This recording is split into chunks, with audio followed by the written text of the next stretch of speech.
Walang habas na binaril ng gwardyang yan ang kapwa-gwardya sa isang warehouse sa De La Paz, Antipolo City. Hanggang ito'y masawi.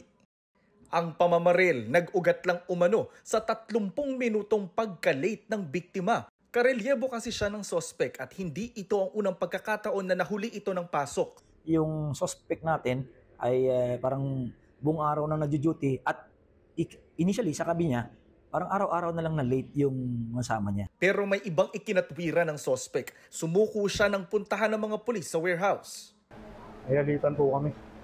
Dala po ng galit, pati sa mga pagbabanta niya sa akin, pati sa pamilya ko. Sa akin, wala naman problema eh. Pero ayoko yung nadadamay ko yung pamilya ko. Na-recover ang baril na ginamit ng suspect na nahaharap sa kasong homicide at pinag-aaralan kung aabot sa kasong murder. Hihingi po ako ng patawad, hihingi po ako ng pasensya.